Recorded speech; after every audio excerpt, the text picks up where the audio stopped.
izobraževanjem. Vsi lepo pozdravljeni. Danes je tretje izobraževanje na Onkološkem inštitutu v sklopu raziskave, ki proučuje celostno rehabilitacijo bolnic z rakom dojk, imenuje se OREH, simpatično ime. Naslov današnjega sklopa izobraževanj pa je boleča rama in celostna rehabilitacija bolnic z rakom dojk. Teme smo pravzaprav izbrali radioterapevtke, ker menimo, da nam bodo zelo pomagale pri delu z bolniki, pri pogovoru, pri prvem pregledu, pri pogovorih v okviru TRT ambulante, se pravi med kontrolnimi pregledi v TRT ambulanti, pa tudi sicer so te teme, mislim, da zanimive za vse, ki srečajo bolnice z rakom dojk po operaciji, morda takoj po operaciji ali pa v prvem letu po operaciji, nekako tako bi jaz tole opredelila. Mislim, da bomo poslušali 4 zelo zanimiva predavanja in bi povabila kar prvo predavateljico, dr. Ano Pekle-Goleš, da nam nekaj pove o zdravljenju akutne bolečine po operaciji. Ana, izvoli. Pozdravljeni. Jaz upam, da bo šlo brez tehničnih zapletov, ker sem bolj analfabet na tem področju. Ampak vsega se naučimo, zgleda, ne? Tole je moje predavanje in sicer se tudi zdravljenja bolečine poskušamo lotevati čim bolj preventivno. Skratka, med pacienti ali pacientkami že v predoperativnem obdobju poiščemo tiste, ki imajo večje tveganje za težek pooperativni potek, kar pomeni za tiste, ki imajo po operaciji močnejšo in dlje časa trajajočo bolečino. Znani dejavniki tveganja so mlajše bolnice, recimo. Po eni od študij so tiste, ki so imele hujšo ali pa persistentno bolečino po kirurgiji, tudi za desetletje mlajše od kontrolne skupine. Zakaj mlajše? Je pravzaprav več delovnih hipotez. Nekateri menijo, da gre za burnejši vnetni odgovor. Morda je tukaj pridružen faktor življenjskih okoliščin v tej življenjskem obdobju, ko imajo veliko odgovornosti in obremenitev. Mogoče gre za višji histopatološki gradus pri mlajših ali pa drugačen estrogenski receptorski status. Mogoče gre pa samo za, bi rekla, slabšo senzibiliteto bolečinskih receptorjev pri starejših. Naslednji faktor tveganja je bolečina pred operacijo. Skratka, bolnice, ki so že pred operacijo tožile o bolečini, pa ne samo o bolečini, tudi o spremenjenih občutkih, kot je občutek napetosti, odtekanja, parestezije, imajo večje tveganje za nastanek težjega poteka po operaciji. Potem so psihološki dejavniki, kot je anksioznost, depresija, nespečnost. To so dejavniki, ki vplivajo na zaznavo bolečine. Bolnice navajajo višje VAS vrednosti in v bistvu nekako zaznavajo oziroma doživljajo bolečino kot bolj motečo. Potem je seveda pomembno tudi, kakšna je kirurška travma med operacijo. Če je operacija obsežnejša, dlje časa traja, če je pridruženih več posegov, kot so punkcije, biopsije, je to lahko dejavnik tveganja za težji pooperativni potek. Potem so pa tukaj še pričakovanja. Pacienti, ki pričakujejo težjo pooperativno bolečino, recimo v tem primeru več kot 7, so dejansko imeli tudi težji pooperativni potek. Seveda ta pričakovanja bolečine imajo ne samo psihološke posledice, ampak tudi fiziološke. Gotovo, da se vklaplja v ta med ostale psihološke dejavnike kot anksioznost, zaradi česar pač pričakujejo močno se bojijo in pričakujejo močnejšo bolečino. Dejansko pa se že ob pričakovanju bolečine aktivirajo možganska področja, ki se sicer aktivirajo ob resnični bolečini. Tako da so psihološki in nekako fiziološke posledice tudi tega pričakovanja. Razen tega, seveda, tiste, ki pričakujejo težjo bolečino, so tudi nanjo pozornejše, bolj se jo zavedajo, tako da so vasi višji.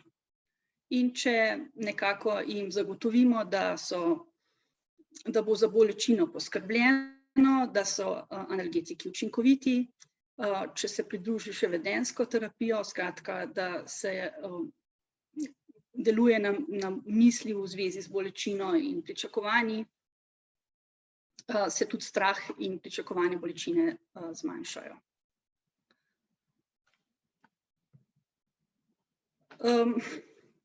Akutna bolečina je seveda neprijetna in škodljiva, ampak ko pa postane kronična, pa dolgoročno posega v bolnikovo življenje in kvaliteto bivanja. Dejavniki tveganja za kronično bolečino so v glavnem te predoperativni enaki, kot so tveganja za težji akutni pooperativni težji potek. Se pa pridružijo potem še nekateri drugi, kot so te medoperativni dejavniki tveganja in pooperativni dejavniki tveganja. Kronična bolečina se pojavlja kar pogosteje, kot bi si želeli. Tam med 30 in 50% bolnic razvije kronično bolečino. Če govorimo samo o postmastektomijski bolečini v ožjem pomenu kot nevropatski bolečini, bolj tam proti 30%. Če se pa doda še to recimo osteomuskularno bolečino in bolečino zaradi limfedema, pa kar proti 50%.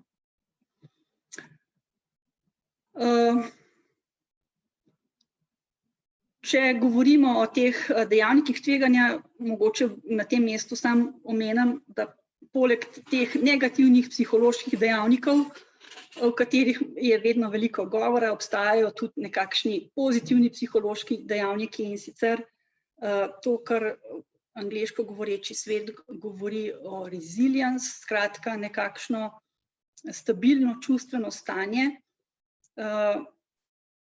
s katerim se v bistvu človek spopade z takim psihološkim distresom, kot je na primer rak dojke. Skratka, neka večja kognitivna prožnost in čustvena stabilnost varujeta pred akutno in kronično bolečino, da ne bomo govorili samo o negativnih. Od dejavnikih med operacijo sta pomembna seveda obseg in trajanje travme in med drugim tudi aksilarna disekcija, oziroma ta je v prvi vrsti, ta nekje za 2 do 3-krat poveča verjetnost kronične bolečine. Potem so pa še rekonstruktivni postopki tudi pogosto razlog za mišično-skeletni mehanizem bolečine in tudi to je eden od dejavnikov tveganja. Med pooperativnimi dejavniki so pa seveda akutna pooperativna bolečina, to je razlog, da imam jaz to predavanje, in pa adjuvantna radioterapija s posledično tkivno fibrozo, ujetjem živčnih končičev, posledično tudi omejeno gleno-humoralno gibljivostjo Radioterapija tudi prispeva k limfedemu, skratka več dejavnikov.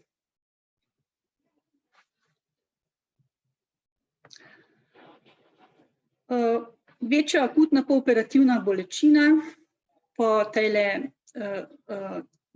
tem sistematskem pregledu za vsako točko na 10-stopenjski lestvici poveča verjetnost za kronično bolečino za 1,16-krat. In to je ena stvar, ki jo je mogoče preprečiti oziroma zdraviti.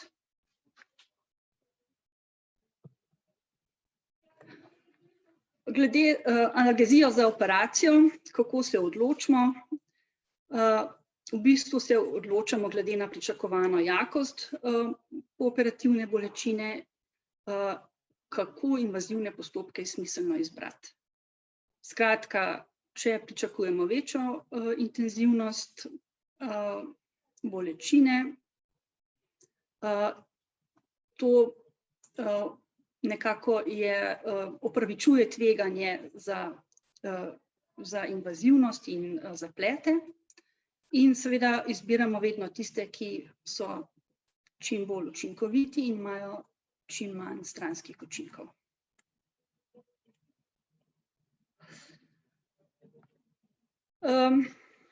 Analgezija med operacijo je multimodalna, kar pomeni, da nekako izbiramo različne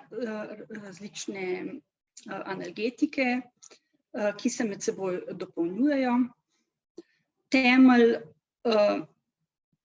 analgezije predstavlja lokalna in regionalna analgezija.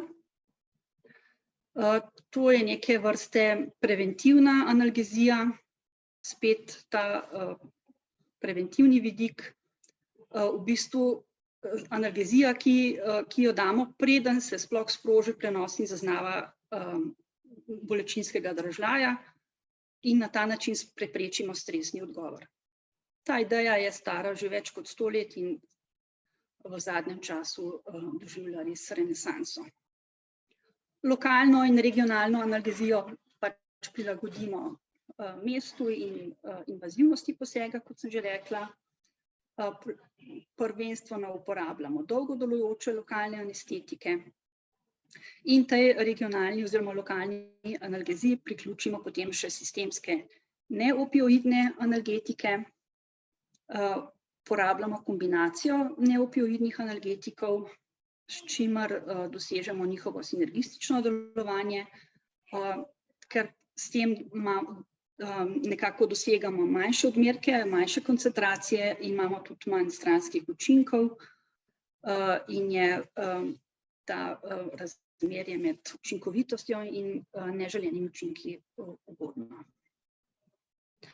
No, na vrhu piramide so pa sistemski opioidni analgetiki, ki se jih uporablja redkeje, praviloma kot rešilne odmerke, predvsem takrat, kadar blokada z lokalno analgezijo ni zadostna. V letošnjem letu so izšle tele smernice za zdravljenje bolečine po kirurgiji dojke. Gre za procedure specific postoperative pain therapy. Sestavlja delovna skupina kirurgov in anesteziologov, ki se s tem ukvarjajo in so pregledali 53 randomiziranih kontroliranih študij in 9 metaanaliz in iz tega nekako potegnili tele zaključke. Pred in med operacijo svetujejo infiltracijo z lokalnim anestetikom, potem svetujejo bazalne neopioidne analgetike, predvsem paracetamol v odmerkih 4 grame na dan, nesteroidne antirevmatike oziroma COX-2 antagoniste. Svetuje se tudi gabapentin, nekako različne odmerke med 300 in 1200 mg dnevno. ugodnejši učinek imajo odmerki nad 900 mg, vendar seveda s tem tudi so povezani izrazitejši stranski učinki. In svetovanje deksametazon, ta namreč podaljša dolžino bloka z lokalnim anestetikom in deluje seveda tudi antiemetično. Pri večjih kirurških posegih so pravzaprav priporočila enaka. Razlika je le, da je intervencija z lokalnim anestetikom obsežnejša, svetuje se v prvi vrsti paravertebralne bloke v torakalnem predelu, alternativa pa so PEX bloki oziroma kontinuirana infiltracija rane z lokalnim anestetikom s pomočjo elastomerske črpalke. Po operaciji podobno, nadaljuje se zdravljenje s paracetamolom NSAR COX-2. Jaz sem v ta seznam upisala tudi metamizol, ki ga v teh priporočilih ni. Gre namreč za eno zdravilo, ki ga v nekaterih državah tradicionalno ne uporabljajo, je na slabem glasu in zato tudi nekoliko redkeje omenjen v študijah in se po mojem zaradi tega ni povzpel na tale seznam. V naših operacijskih in na naših oddelkih ga pa z velikim uspehom pravzaprav veliko uporabljamo in nimamo veliko težav z njim. Tako da mislim, da sodi na ta seznam. Kar se tiče večjih kirurških posegov, je razlika samo v tem, da se nadaljuje analgezijo lahko z prve dni po operaciji s kontinuiranim paravertebralnim blokom, torej da se vstavi v paravertebralni prostor kateter oziroma z lokalnim anestetikom v rano z elastomersko črpalko. Pri nas imamo take, da nekako glede na obsežnost posega infiltriramo 1 do 3 dni po operaciji še. Tole so pa podatki iz ene naše majčkene presečne študije, kjer smo ugotavljali, kako dobri smo glede analgezije pri nas. In smo ugotovili, torej ta študija je zajela operacije, manjše operacije, kot so tumorektomije z ali brez biopsije varovalne bezgavke, kvadrantektomije pa reekcizije. Nekako smo bili z rezultati kar zadovoljni, ker smo ugotovili, da so čisto vse bolnice imele infiltrirane rane z lokalnim anestetikom in da so imele relativno malo bolečine po operaciji, v glavnem ni presegala vas 4, opioidov pa so potrebovale in dobile pravzaprav zelo malo.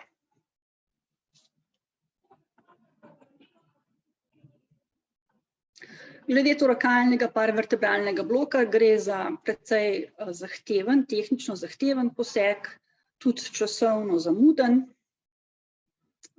Za bolnike bolj zoprn, ker je, če se ne vstavi katetra, potrebno zbadati na večjih mestih. Še kar visok odstotek zapletov, od katerih je najbolj pomemben pleuralna punkcija in duralna punkcija. Porablja se ga predvsem za unilateralne kirurške posege in z njim dosežemo somatsko in simpatično blokado. Torej, podobno kot pri epiduralnem katetru imamo tudi lahko nižji tlak, zaradi tega, ker pač prevlada parasimpatikus, lahko imamo bradikardijo. Pri nas ga intraoperativno relativno redko uporabljamo, ga pa precej uporabljamo za kronično bolečino, kadar pač je indikacija. Tlele se vidi, ne vem, tole,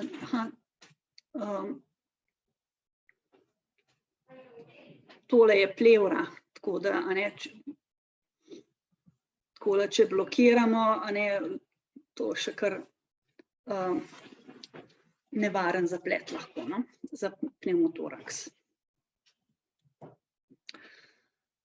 Potem so to PEX, že omenjeni PEX bloki, to so v bistvu bloki, kjer apliciramo lokalni anestetik med fascijami. Med fascijami ponavadi potekajo tisti živci, ki jih hočemo poblokirati.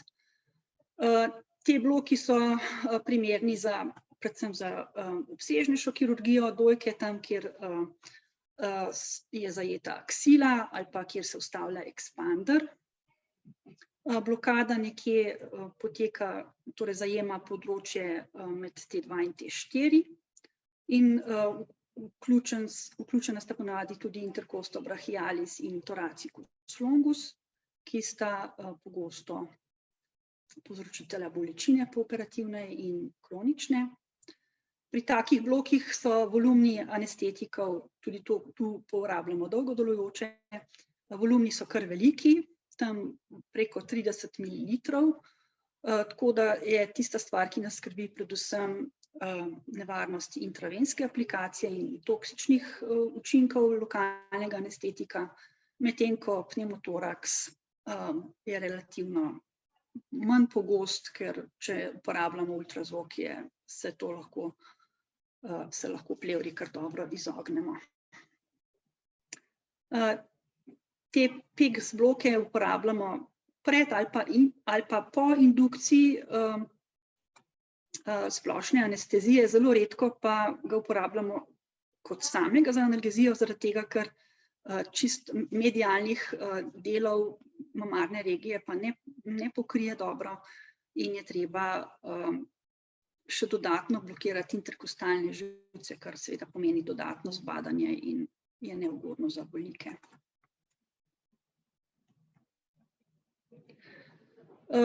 Potem je pa še že omenjena tudi kontinuirana analgezija z lokalnim anestetikom s katetrom v rani. To pa kar pogosto uporabljamo pri teh aksilarnih disekcijah in vstavitvah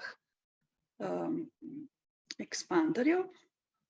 Je relativno neinvazivna metoda, zelo enostavna namestitev je, malo zapletov ali pa nič. Uporablja se dolgo delujoče lokalne anestetike in, kot sem že rekla, lahko tam še par dni po operaciji lokalni anestetik teče s pomočjo elastomerske črpalke, ki je tudi ena taka zelo preprosta zadeva. S tem smo dosegali boljšo pooperativno analgezijo in manjšo porabo opioidov v zgodnjem pooperativnem obdobju. Nakazuje pa se tudi možnost, da zmanjša pojav kronične postmastektomijske bolečine.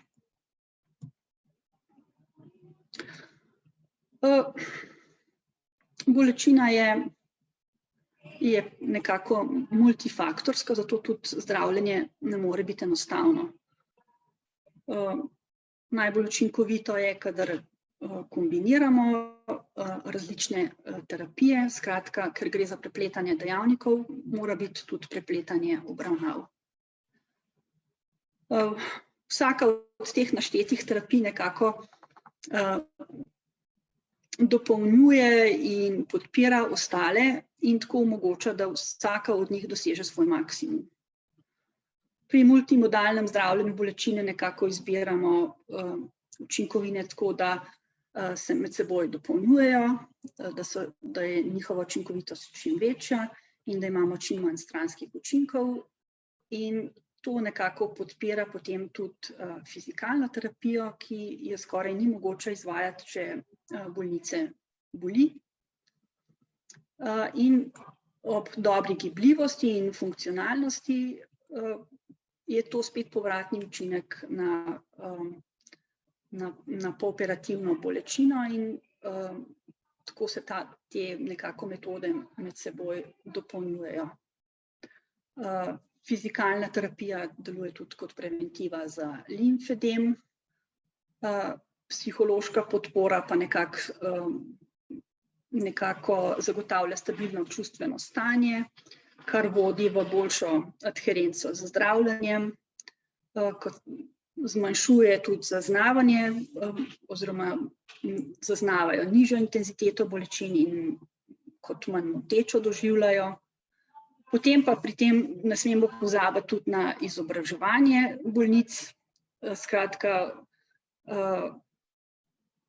nekako spodbujati realistična pričakovanja, jo vključevati v potek zdravljenja, nekako jim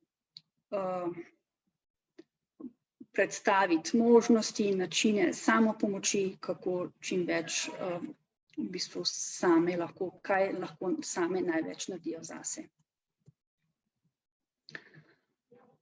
Ob analgeziji vedno ostaja nekaj odprtih vprašanj. Precej se piše, govori o ketaminu, lidokainu, tudi o alfa-2 agonistih, ki se jih lahko daje samo intravensko, ki tudi zmanjšajo raven pooperativne analgezije. Bolečine, hočem reči, izboljšajo pooperativno analgezijo. Kdaj dajati lokalni anestetika je boljš pred, med ali po operaciji. Precej se govori o opioidih, kakšna naj bo shema za njihovo jemanje, kakšen nadzor naj bo nad jemanjem, ali naj gre za redno oziroma zgolj kot rešilne analgetike. Nezanemarljivi so stranski učinki, ne le tisti zgodnji, ampak tudi tisti bolj dolgoročni, kot so vpliv na imunski sistem, na hormonski status. In seveda, če že nastopi postmastektomijska kronična bolečina, kako jo čim bolj zgodaj prepoznati in kdo in kako se jo obravnava.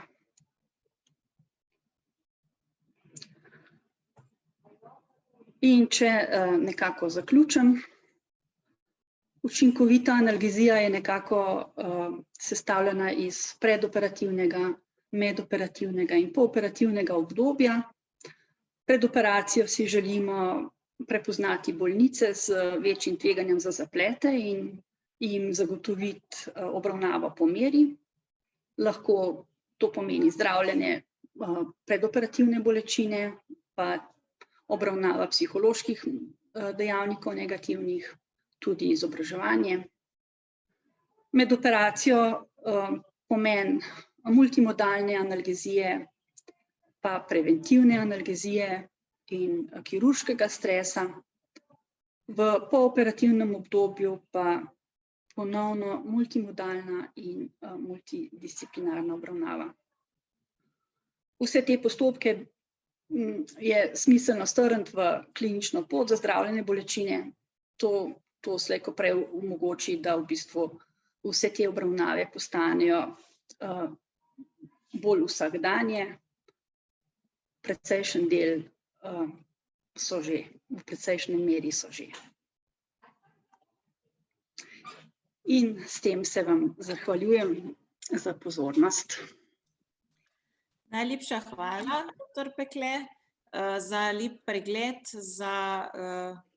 smo se naučili marsikaj o sami analgeziji med operacijo. Prepričana sem, da imamo tudi vprašanja, ki bodo sledila v diskusiji, tako da vse prisotne pozivam, da vpišete svoje vprašanje v klepetalnico ali pa k sebi na svoj list, da boste potem kasneje lahko v diskusiji v živo vprašali.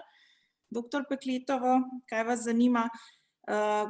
Predlagam, da bomo kar nadaljevali, in sicer s predavanjem profesor Bešiča z naslovom Naše izkušnje z zdravljenjem bolečine po aksilarni limfadenektomiji. Nikola, izvoli. Dober dan, upam, da se slišimo. Ja, odlično. Ja, mene se vedno sliši. Ne vem zakaj. Skratka, moram vam priznati, da del tega, kar bom govoril, je sponzorirala Krka, ampak to, kar smo pogruntali, smo čist neodvisno pogruntali. Rad bi vam povedal, da nekatere stvari bolijo, druge pa ne, in da imamo veliko načinov zdravljenja. Zdaj, ena od tistih stvari, ko pride človek do nas, pa se pogovarja o raku in na to moramo vedno odgovoriti, je, a bo bolel.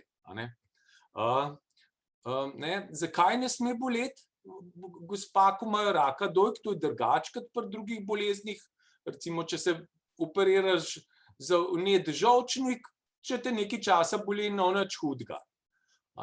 Če imaš pa raka dojke, je pa dokazano, da če te dolgo boli, pride do postmastektomijskega sindroma, ki ga v bistvu predstavlja limfedem, bolečine v rami, parestezije, zelo zoprna zadeva za tisto gospo, ko to dobi.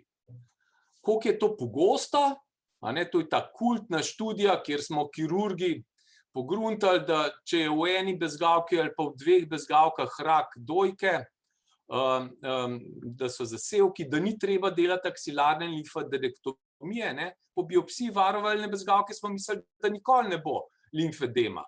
Ampak po enem letu je kar v 6% limfedem, sam po biopsiji varovalne bezgavke. Po limfedemu pa kar v 11%. Druga serija, po 3 letih, vključenih pa ogromen bolnikov, po biopsiji varovalne bezgavke več kot 7%, po limfadenektomiji več kot 14%. V tej veliki študiji so gledali tudi, kakšne težave vse imajo bolnice, so imele težave z gibljivostjo v ramenskem sklepu, limfedem, mravljinčenje, zoprne težave. Kdaj pride do limfedema? Tukaj imamo časovno obdobje, kasneje, ko je od operacije več je limfedema. V bistvu nobenega limfedema v celoti ne uspemo odpraviti. Mogoče bomo kasneje slišali, da se kjerga da. Ampak za tiste gospe, ko dobijo limfedem, je to zelo velika katastrofa, ki čisto spremeni življenje. Zdaj vemo pa tudi, da fizioterapija to lahko zelo lepo prepreči, ampak fizioterapija se za moje pojme ne da izvajati, če prej ne predpišemo analgetika. Skratka, če družinski zdravnik pošlje bolnika na fizioterapijo in ne napiše zraven še analgetika, je za moje pojme naredil strokovno napako, oziroma za fizioterapijo čisto nič dosegel.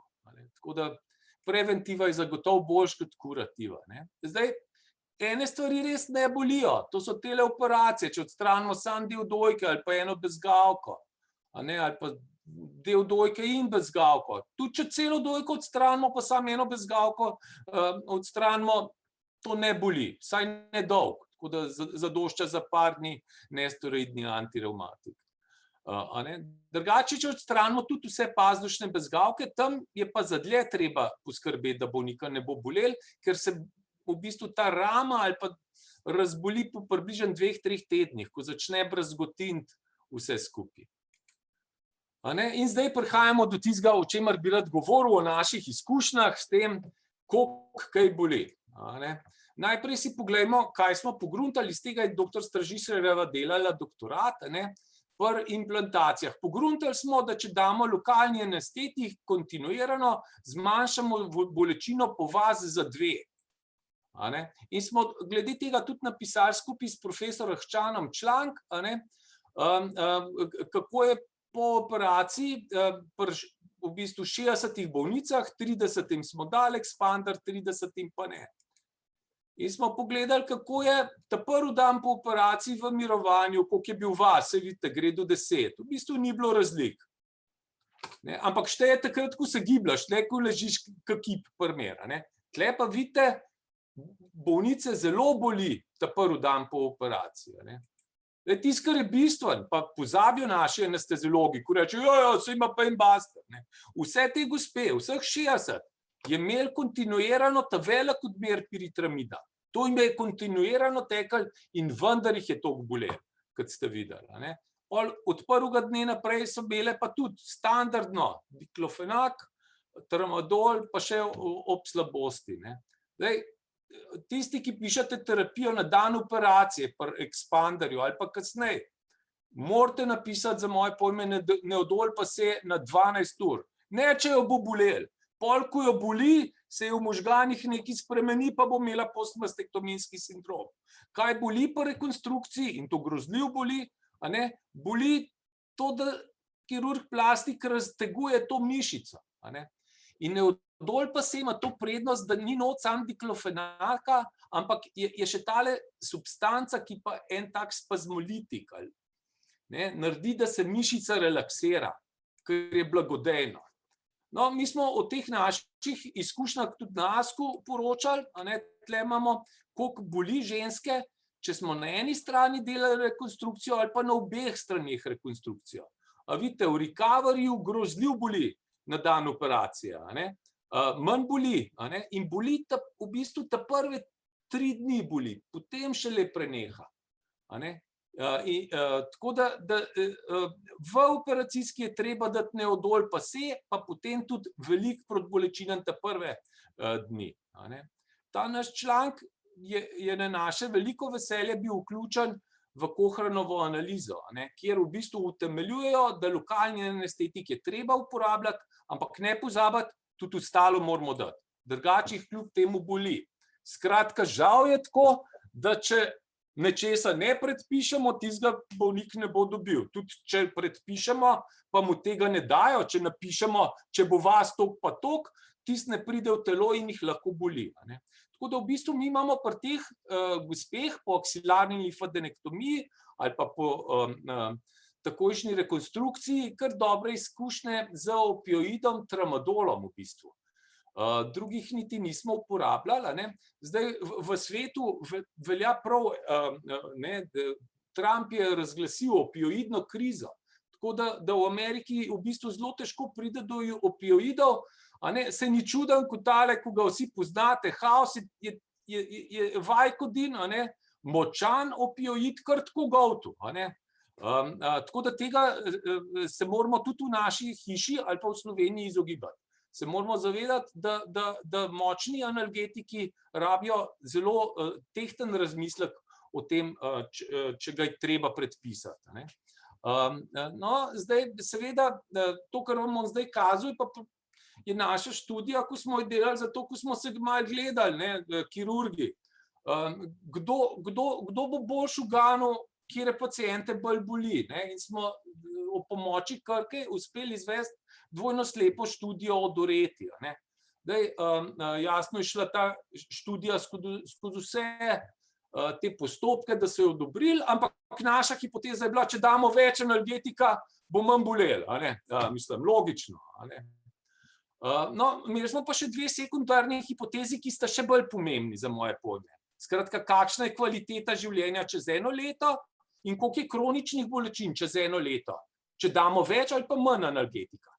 Vključili smo 120 bolnic, približno 1,5 leta smo jih vključevali, potem smo še 1 let merili, po 1 letu, kaj je z njimi in kaj smo jim dajali. Vse so imele elastomersko črpalko, lokalni anestetik za 2 dni in vse so imele po operativni dan tramadol s paracetamolom.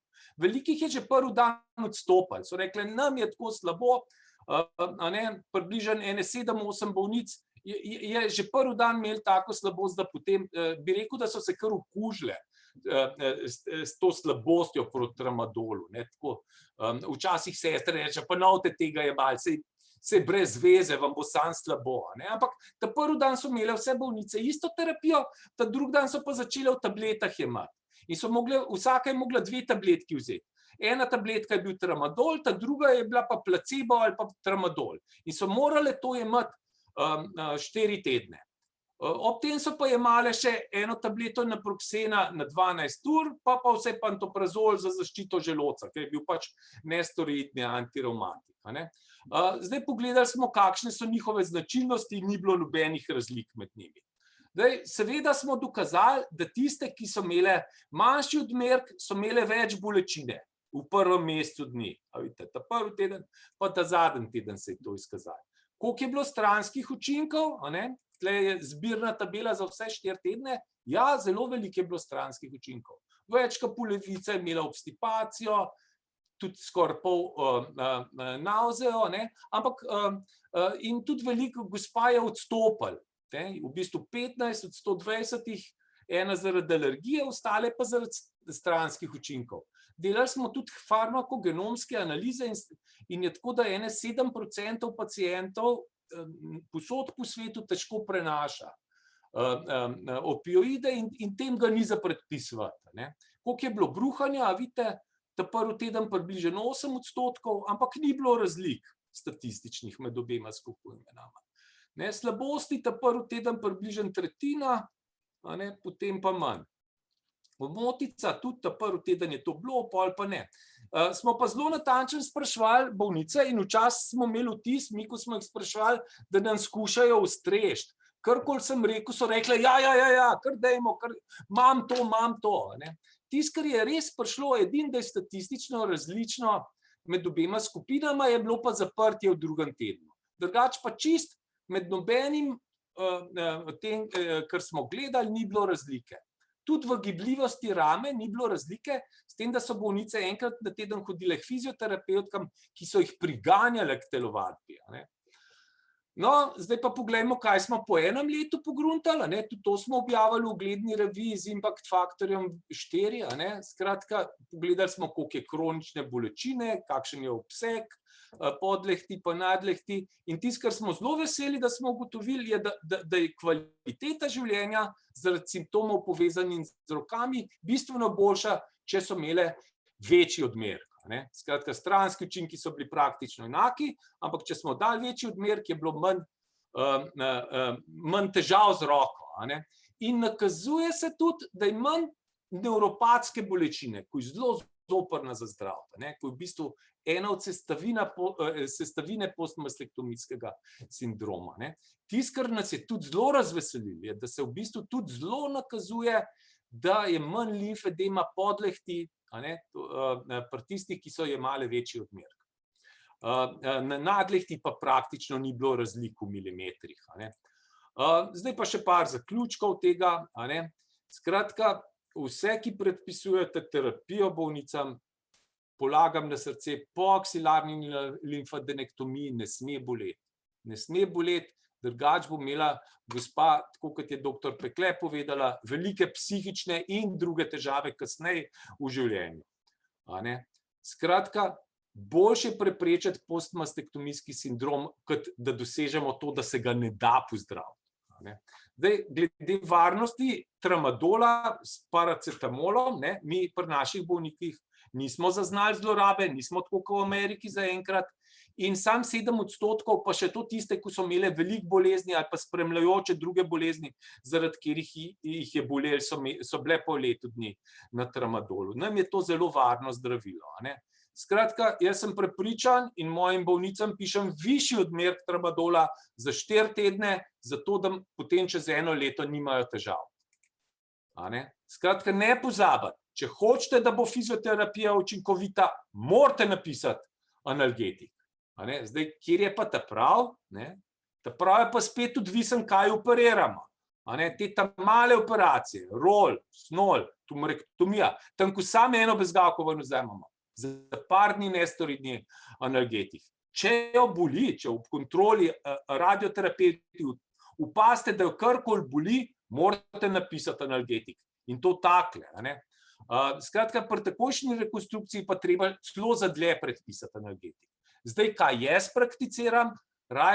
Jaz osebno raj jemljem zdravilo na 12 ur kot na 8 ur, tako da s pridom pišem tramal, ne pišem tistega od Krke, ker Krka žal nima 12-urnega počas delujočega, tudi na prosen mi je za to varno zdravilo. Ne pozabiti na zaščito želodca in za 4 tedne. Če mu daste za 2 tedna, ga bo bolel in bo imel omejeno gibljivost rame, fizioterapeuti ne bojo mogli nič narediti. Skratka, najlepša hvala za pozornost. Te študije nam je pomagalo ogromno ljudi narediti, brez naših medicinskih sester na oddelku ali pa analgeziji tega ne bi mogli speljati. Podoben je tudi z tem orehom, onkološko rehabilitacijo. Skratka, rešitev je v boljšem sodelovanju in to je vse z moje strani za danes. Hvala lepa. Najlepša hvala, Nikola, za zelo lepo predavanje, pa za odmevne objave tebi in celi skupini, tudi dr. Stražišarjevi.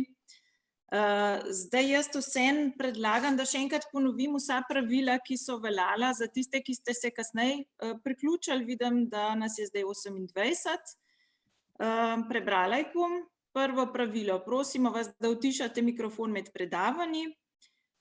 Potem naslednje, vsa predavanja bomo posneli za tiste, ki si predavanja sedaj ne morete ogledati. Žal jih zdajle ni, ampak lahko jim pa poveste tistim, ki ne gledajo. In naslednja, tretja stvar, točke zdravniške zbornice so predvidene samo za zdravnike. Če jih želite pridobiti, potem se je treba prijaviti z imenom in priimkom.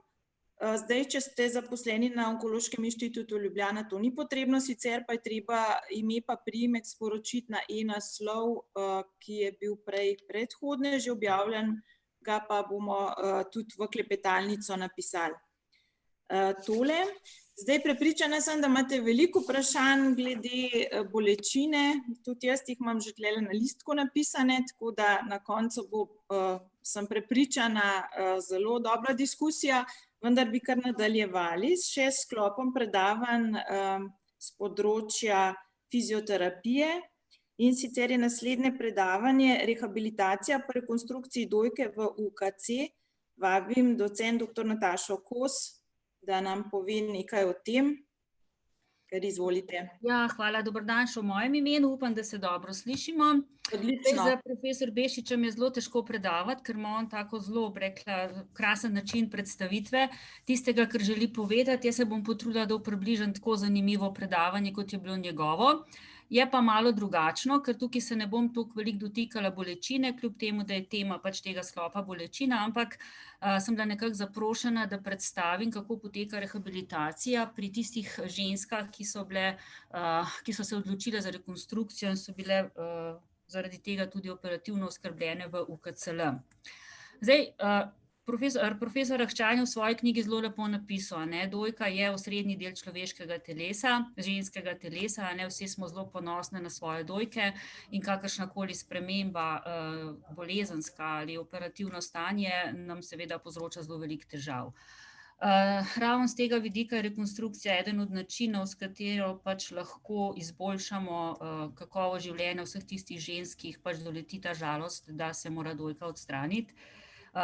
Dosti ugodno vpliva na samo psihično počutje in ne nazadnje tudi estetski videz je konec koncev zelo pomemben. Pri čemer je pač estetski videz samo ena izmed tistih stvari, ki je odločilna za to, da se pač ženska odloči za rekonstrukcijo, te pol kasneje videli zakaj. Govorimo o tako imenovani onkoplastični operaciji, pri kateri pač onkologi in pa kirurgi plastiki skupaj obravnavajo bolezensko stanje, pri čemer se odločajo za rekonstrukcijo bodisi s telesom lastnim tkivom, to je tako imenovana avtologna rekonstrukcija, ali pa s telesom tujim materialom, to so pa razni ekspanderji, ki so kasneje potem zamenjani za vsadke. Zdaj se bom tukaj dotaknila malo kirurgije, kljub temu, da nisem kirurg, ampak nič hudega, Kirurgija je danes usmerjena v to, da se pravzaprav želi odstraniti res vso tisto bolelo tkivo z nekim minimalno invazivnim posegom. Včasih pač ne gre drugače, kot da se odstrani celotna dojka, v tem primeru govorimo o mastektomijah. Medtem ko v primeru, kadar pa ni potrebno odstraniti celotne dojke, pa so to bolj tako imenovane ohranitvene operacije, pri katerih se pač odloča kirurg glede na velikost tumorja in pa še kakšne dodatne dejavnike v tem, ali bo odstranil samo tumor z nekim ustreznim varnostnim robom, ali se bo naredil segmentni izrez oziroma kvadratektomija. Ob tem pa seveda pride skoraj da vedno upoštev odstranitev vsaj varovalne bezgavke, v primeru pozitivne varovalne bezgavke pa seveda odstranitev bezgavk tudi druge oziroma tretje podpazdušne lože. In zdaj, kadar gre za odstranitev celotne dojke, je ta možna na standardni način, ko se v bistvu odstrani poleg žlezno-maščobnega tkiva tudi ovojnica prsne mišice in pa koža s kolobarjem ter bradavico. Se pa uporabljajo tudi tako imenovane skin sparing tehnike ali pa tako imenovane nipple sparing tehnike, kjer se pač odstrani maščobno žlezno tkivo V enem primeru se ohrani koža, v drugem primeru pa se ohrani koža in pa bradavica. Jaz sem si tle sposodila sliko iz profesora Hčanove knjige, kjer imate samo tako malo pač prikazano, kako pravzaprav izgleda ena taka odstranitev tumorja z varnostnim robom na tej prvi slikici tukajle, oziroma kako se pač izvede mastektomija, glede na to, ali gre za ohranitev se pravi bradavice oziroma kože ali pa gre za celotno mastektomijo. In zdaj, kadarkoli se odstrani celotna dojka, seveda pride v poštev rekonstrukcija. Kot sem že rekla, eden od takih pogostih razlogov za rekonstrukcijo je seveda želja po nekem estetskem, kakor toliko redu videzu, vendar pa je to samo en majhen delček ugodnega pozitivnega učinka. Sama rekonstrukcija pomaga vzpostaviti telesno celovitost, izboljša psihološko počutje bolnice in pa izboljša tudi kakovost življenja. Vedeti moramo, da če se pač odstrani ena dojka, to za človeško telo pomeni neke vrste telesno neskladnost.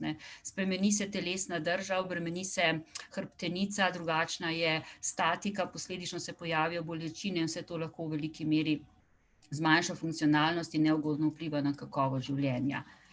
Pri izbiri rekonstrukcije je zelo pomembno, da le-ta ne vpliva na onkološko zdravljenje, vedno pa se odloča za vrsto rekonstrukcije individualno v pogovoru z bolnicami oziroma gre pravzaprav za timsko odločitev.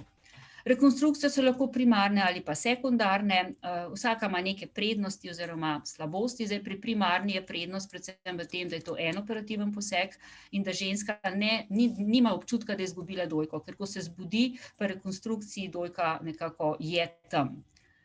Estetski učinek je boljši, občutljivost kože je boljša, sama primarna rekonstrukcija nima vpliva na kemoterapijo, kar je tudi zelo pomembno.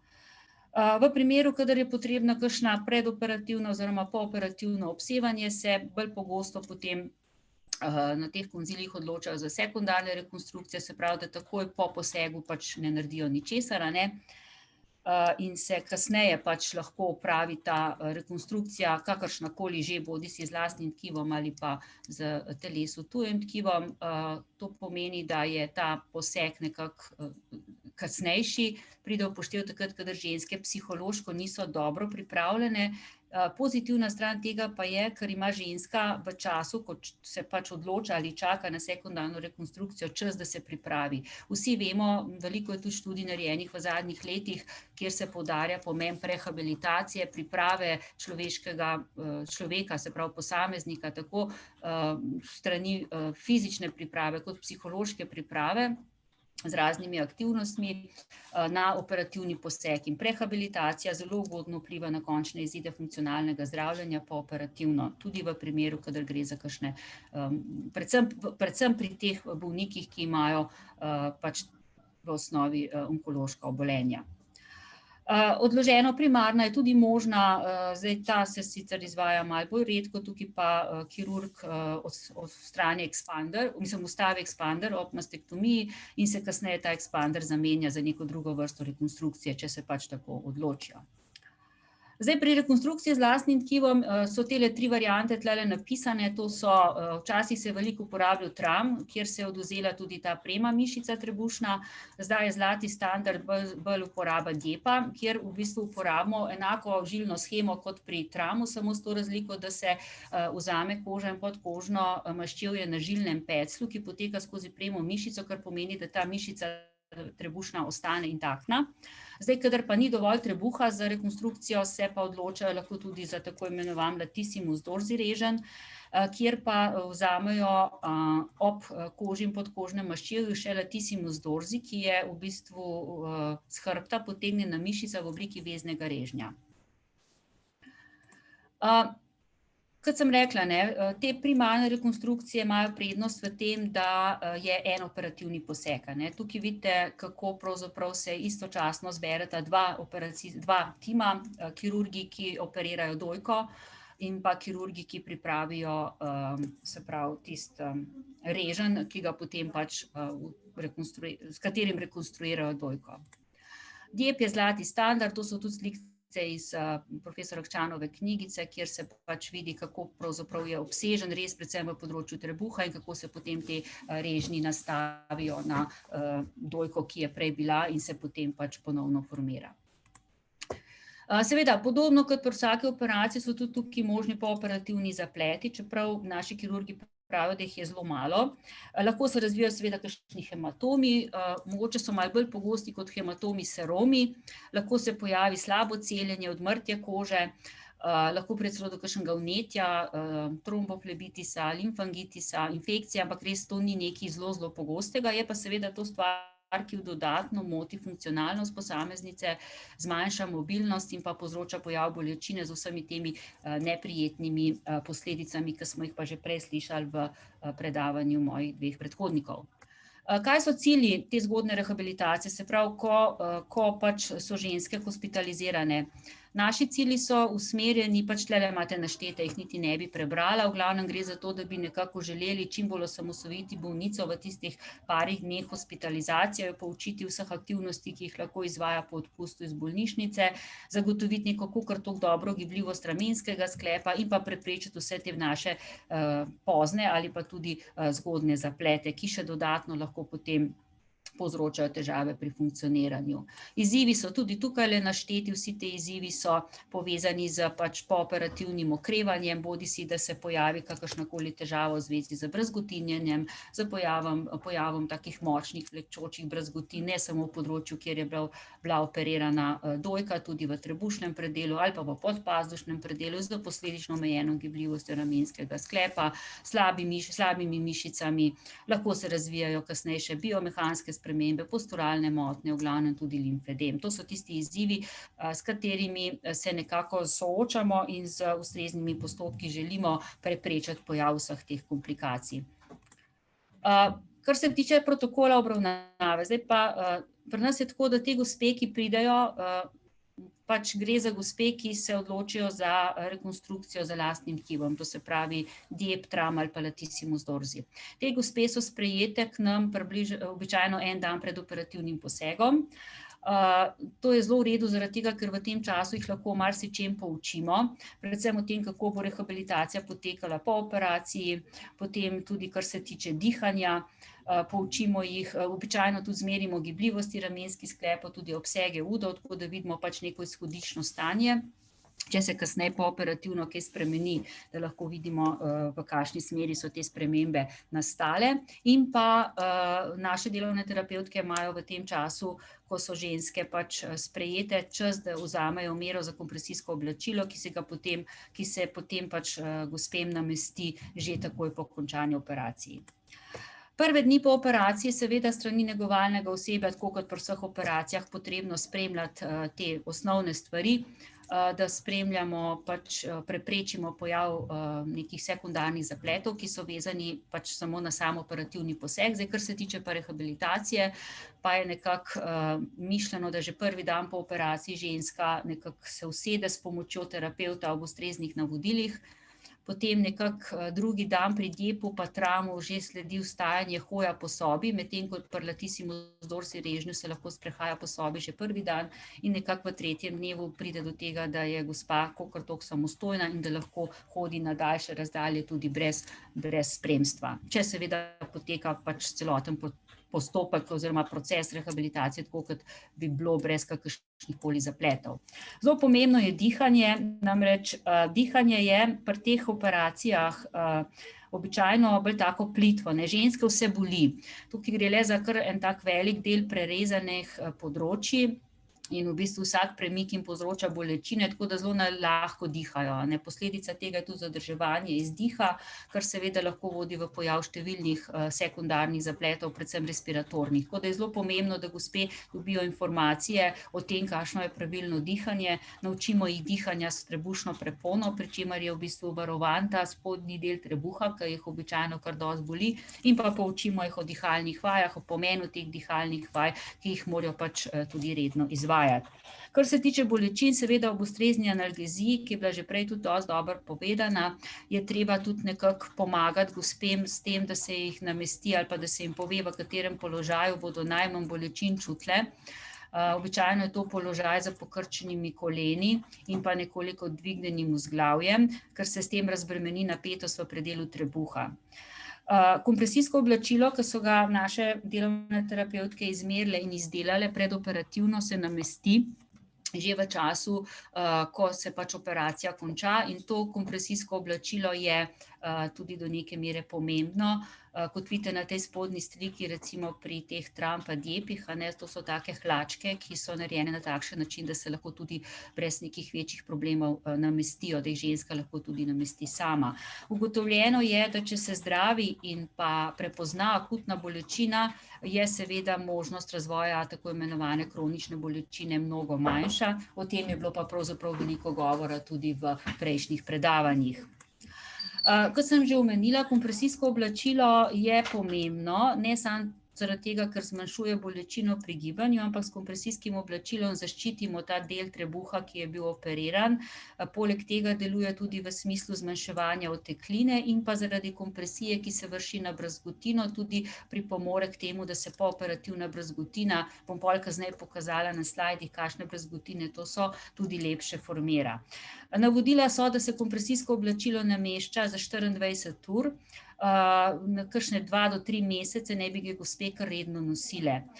Izdelano je pač različno, odvisno od tega, gre za latissimus dorsi, to so tiste prve 2 slikce, ki jih vidite tukaj na tem slajdu, ali pa gre za tram oziroma diep režo, v tem primeru naredimo hlačke. Zdaj, kot vidite, to niso take klasične spodnje hlače, ki se jih pač obleče, tako kot se oblači spodnje perilo, ker smo ugotovili, da ta način oblačenja za ženske sploh ni primeren zaradi bolečin, ki se pojavljajo pri samem navlačenju oblačila, tako da naredimo oblačilo malo bolj, rekla, drugačno, pri strani se nekako pripne z zadrgo, vspodaj se pa lahko ta spodnji del, kot ga vidite tlele, upam, da se z miško vidi, ta del se lahko potem odlima, ker je z veliko trakovom priliman, tako da je tudi možno potem iti normalno na stranišče in tega kompresijskega oblačila ni treba kar naprej slači. Dobijo pa ena oziroma dva taka oblačilca, tako da se lahko tudi pere, pol, ko grejo domov. Sledi vertikalizacija, kot sem že prej omenila, zelo zgodaj pooperativno, zelo pomembno je, da dobijo ustrezna navodila. Prvo vstajanje oziroma usedanje je vedno s pomočjo terapevtov ob zaščiti trebuha, tako da ženske res čim manj boli. Nekako drugi, tretji dan pa pravzaprav že osamosvojijo to sedenje, tako da lahko vstanejo oziroma se usedejo tudi same ob ustrezni zaščiti trebuha in pa potem lahko tudi sedijo, pri čemer priporočamo, da je to sedenje, pač če se le da kratkotrajno v teh prvih parih dneh. Posebna pozornost je namenjena ramenskemu sklepu. Zdaj, pri diepih in tramih, pa tudi latissimus dorsi, je običajno prvih 6 tednov dovoljeno gibanje v ramenskem sklepu do 90 stopinj abdukcije antefleksije. Ugotovljeno je, da to so delali tudi neke študije, ki so ugotavljali, kako aktivacija oziroma kako aktivne vaje vplivajo na funkcionalne izhode. Ugotovljeno je, da če začnemo z aktivnimi vajami zgodaj, se prvi do tretji dan pooperativno, sicer ženske imajo običajno dren en dan dlje, ampak je funkcionalni izid boljši, možnost za nastanek limfedema pa manjša. In pa za eno drugo študijo so tudi ugotavljali, da če se izvajajo vaje tako, da jih kaže fizioterapevt, se pravi pod nekim nadzorom fizioterapevta, jih ženske hitreje osvojijo in je tudi funkcija zgornjega uda boljša, kot če bi delale te vaje samo po nekih bodisi pisnih ali pa ustnih navodilih. Aktivne vaje se delajo z vsemi sklepi in kot sem rekla, prvih 6 tednov, včasih tudi majčkeno dlje, zdaj odvisno od tega, kakšna je anastomoza, to potem pač pove kirurg, se izvaja gib abdukcije do 90 stopinj oziroma antefleksije ravno tako do 90 stopinj, se pravi nekje do višine horizontale, šele po 6. tednu pa se lahko izvaja tudi gibe elevacij. Nekje 9. teden se izvaja vaje za moč, vendar moramo vedeti, to so pač neka taka pravila, ki niso 100% za vsako žensko enako veljavna. Vedno je treba upoštevati individualnost, pri nekaterih gospeh bomo pač dosegli hitrejšo gibljivost do 90 stopinj, druge gospe imajo hujšo bolečino, imajo hitrejše brazgotinjenje, je ta gibljivost težje dosegljiva, tako da v bistvu je tlele individualno zelo pomembna in pa seveda postopnost. Tudi, ker je dovoljen gib nad višino horizontale, ne gremo preč v poln obseg elevacije, ampak pač postopno do neke mere in potem to dnevno povečujemo. Vsaka gospa dobi domov navodila. Navodila dobi tako se pravi v obliki pisanih navodil, pa tudi pač tekom same hospitalizacije se ta navodila večkrat ponavljajo.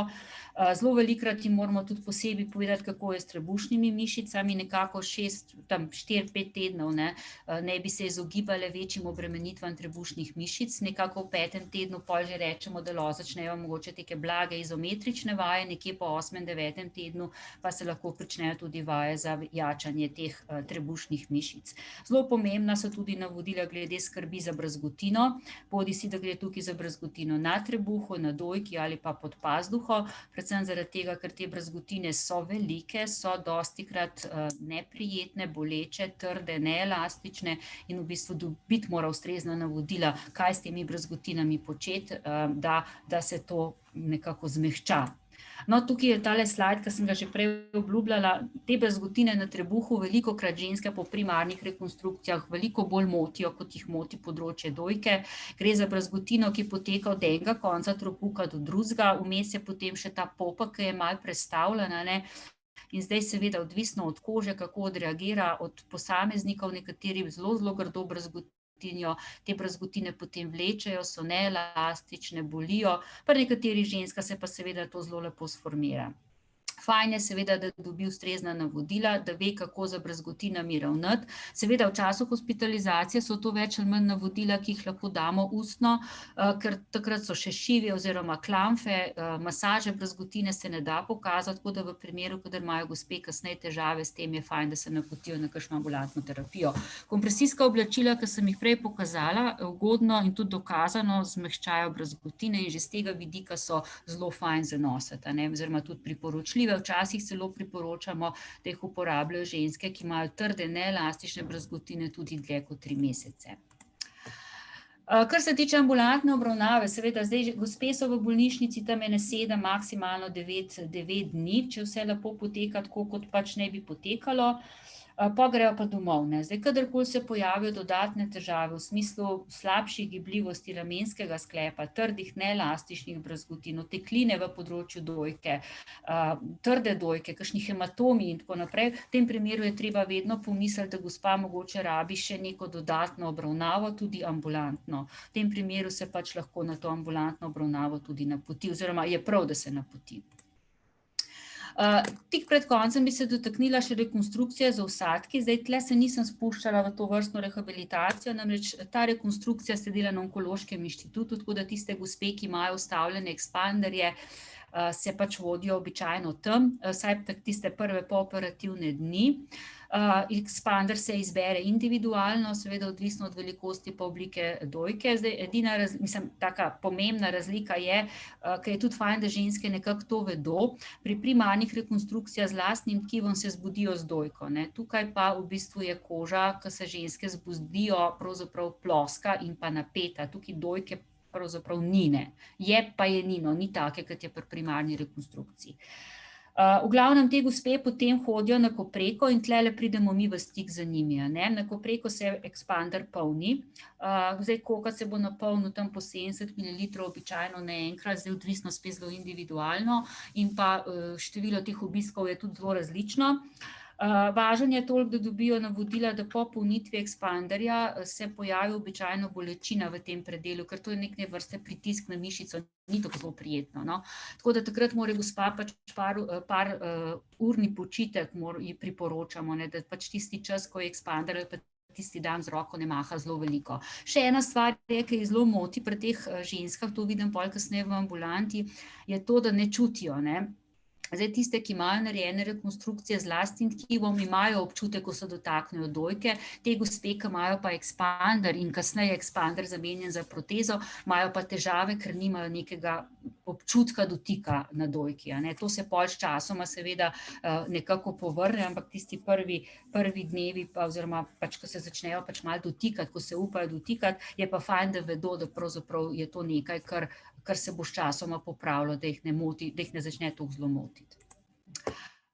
Zdaj tudi tukaj mogoče samo toliko, no, enake težave imajo lahko te gospe z ekspanderji, kot jih imajo gospe, ki so narejeni na rekonstrukcije z lastnim tkivom. Tlele imamo pa zelo pogosto problem, ko ekspander zdrzne proksimalno, se pravi malo gor gre. V tem primeru se priporoča uporaba kompresijskega traku. Zdaj te kompresijske trakove tudi naše delovne terapevtke naredijo, običajno tudi kirurgi plastiki povedo, kdaj bi ta kompresijski trak prišel v poštev, ženske si ga nameščajo in s tem pritiskajo ekspander navzdol in preprečujejo zdrs navzgor.